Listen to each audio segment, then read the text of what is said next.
Hai, Tuhan bersamamu. Selamat jumpa kembali dengan cuap-cuap kawam Katolik awam. Apa kabar Bapak dan Ibu, kakak adik, saudara-saudara, teman-teman dan rekan-rekan semua? Semoga baik adanya, sehat dan bahagia. Mari bersama dengan cuap-cuap kawam Katolik awam kita membaca bacaan hari ini. Sebelumnya ingatlah untuk memberikan like, komentar, dan share kepada yang lain sehingga mereka dapat membaca dan mendengarkan bacaan hari ini serta mendapatkan juga berkat belas kasih dari Tuhan. Mari kita hening sejenak sebelum kita membaca. Inilah Injil Yesus Kristus menurut Lukas pasal 9 ayat 18 sampai 22. Pada suatu kali ketika Yesus berdoa seorang diri, datanglah murid-muridnya kepadanya. Lalu ia bertanya kepada mereka, "Kata orang banyak, siapakah aku ini?"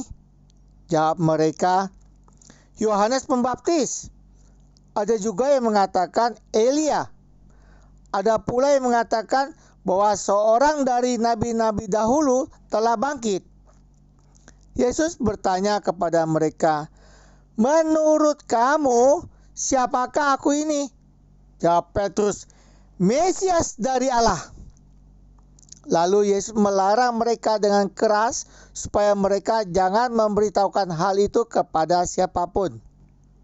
Dan Yesus berkata, Anak manusia harus menanggung banyak penderitaan dan ditolak oleh tua-tua, imam-imam kepala, dan ahli-ahli Taurat, lalu dibunuh dan dibangkitkan pada hari ketiga. Demikianlah sabda Tuhan, terpujilah Kristus.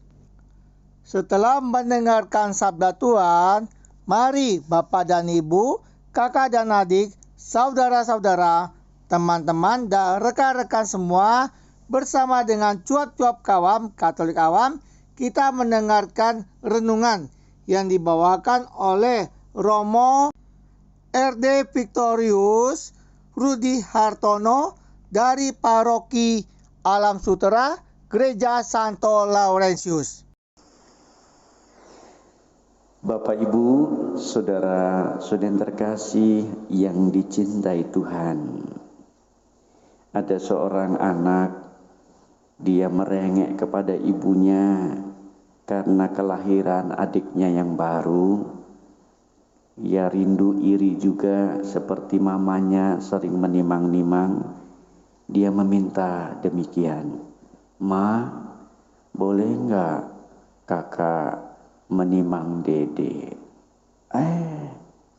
Enggak boleh, kamu masih kecil. Nanti dedeknya jatuh, bisa berabe. Ya udah deh, kalau gitu aku enggak akan menimang, tapi izinkan aku sama dedek boleh enggak di kamar? Oh, mau begitu, tapi enggak digendongkan. Enggak, Ma. Boleh ya, Ma? Ibu yang baik mengizinkan anaknya itu. Tapi begitu masuk kamar, mamanya ada di situ, mengintipnya di lubang jendela, dan apa yang dilakukan anaknya? "Dede, kamu adikku yang bagus sekali, baru turun dari surga. Dede, ceritain padaku dong, siapa sih Allah itu, karena kakak udah lupa."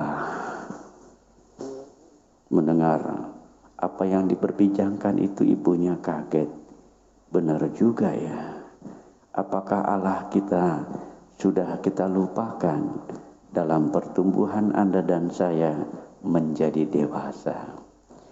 Saudara yang terkasih, itu kisah nyata yang sungguh menjadi sebuah pertanyaan pada Anda dan saya persis hari ini ketika Yesus bertanya kepada para muridnya, "Siapakah aku ini?" Ada macam-macam. Oh, Yohanes Pembaptis.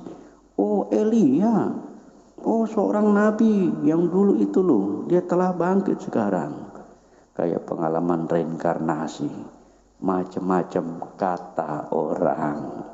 Maka Yesus bertanya, menurut kamu, katamu sendiri, siapakah aku? Jawab Petrus, tumben waras ya. Dan dia dari kedalamannya berkata, engkaulah Kristus dari Allah. Lalu Yesus dengan keras melarang mereka memberitakan hal itu kepada siapapun. Mengapa menjadi sebuah pertanyaan? Loh kan sudah benar Tuhan, kenapa dilarang? Karena waktunya belum tiba. Lalu Yesus menjelaskan mengenai siapakah anak manusia ini. Dia harus menderita, mengalami banyak penolakan, penganiayaan, bahkan sengsara dan salib. Kalau saya berkata ini kepada Anda dan saya, mungkin Anda pun sepakat enggak setuju. Enggak. Pemuka agama kita harus keren, suci, saleh. Enggak. Kok harus kita akan melindungi apa fasilitas remuk kita, oke, macam-macam ya. Pasti Anda enggak terima. Tapi di sini sebetulnya ingin mengingatkan, kalau kau sudah paham siapakah Allah bagi hidupmu, jangan lupa pengorbanan Yesus Allah manusia itu. Dia telah menebus Anda dan saya, berani sengsara dan wafat. Tapi apakah manusia, kita umatnya, sungguh-sungguh merasa bisa hutang budi padanya? Enggak banyak. Ada banyak orang yang justru setelah tumbuh, berkembang, dewasa, lupa wajah Allah. Boro-boro lupa.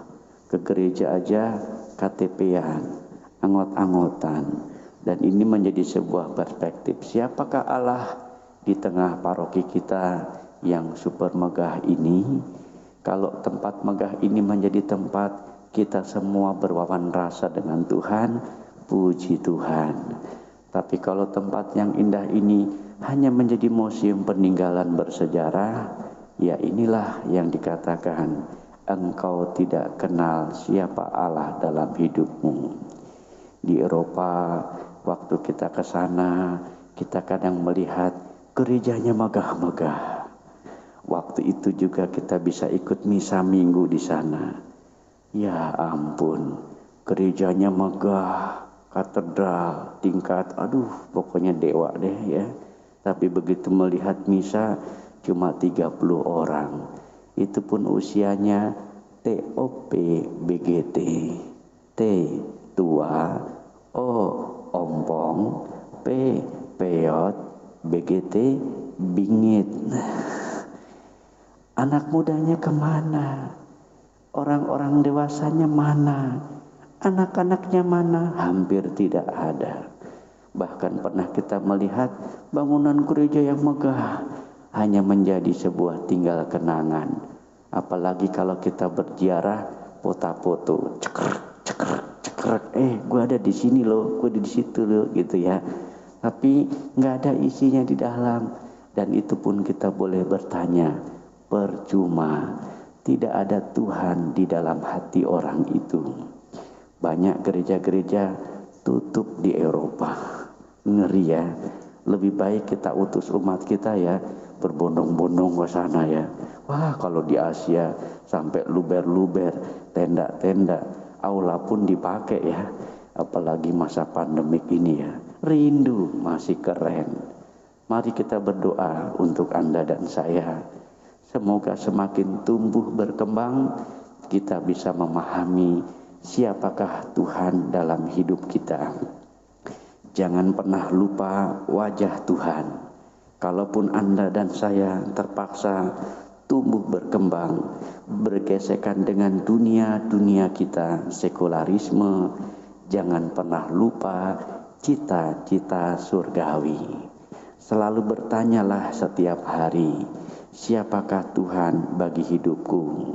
Yang jelas Allah yang Al-Rahman, Al-Rahim itu tinggal pada Anda dan saya setiap saat. Tuhan memberkati. Amin.